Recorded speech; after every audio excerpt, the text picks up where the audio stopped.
Hello and welcome to the last video for A Better Balance Week 6. Today is just a short one for you to tell you I've got some options for you. Today is a bit of a pick and mix, and whether you are working on setting goals right now, as I talked about on Wednesday, or whether you're saving these for the future, it's going to work the same.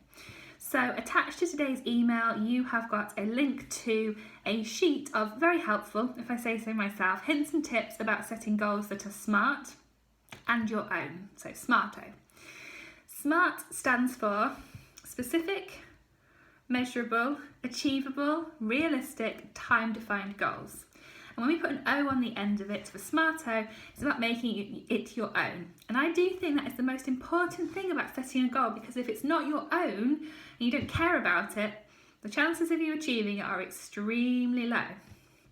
So those pieces of information, those ideas and ways of thinking, ways of phrasing your goals might be helpful in themselves.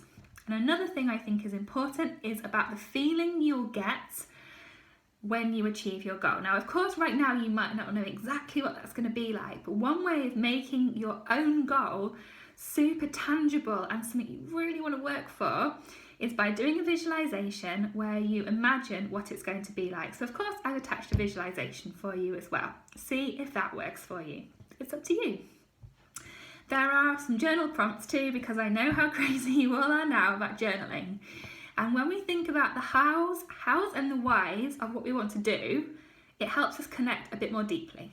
Now, we've talked before in week 5 about asking yourself why 5 times and writing down the answer. That might be useful, but there are some prompts that take in a slightly different direction. See if they're useful. Like I say, a bit of a pick and mix. And of course, you've got the other tools that we've been talking about through the course to revisit if you want to. Things like the other visualizations, things like the balance wheel, these could be really helpful tools in terms of what your starting point is for setting a goal.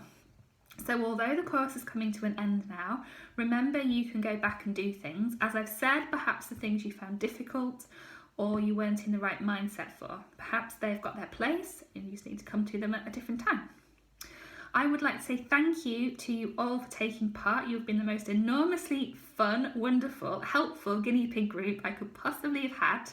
If you haven't had your second one-to-one session, by the way, you haven't run out of time. It's fine. Get in touch and we will make sure you get that organised. Thank you so much as well for all the feedback. It has been enormously helpful to me. If you've been doing this though at a slightly different pace, please don't think that you don't need to fill them in. Please do, please fill them in. It's a really, really important way of helping me make this better for the future. So either keep filling them in, or if there's something I haven't covered that you want to tell me, either message me on Instagram or email me and just tell me. All the feedback is incredibly constructive and helpful, and I can't thank you enough for it. Thank you so much for being part of this. Please let me know how you get on. I love, love, love to hear how people are doing. And if you want to share your successes or your frustrations, please just get in touch with me and let me know. And I wish you all a better balance in your lives. Take care.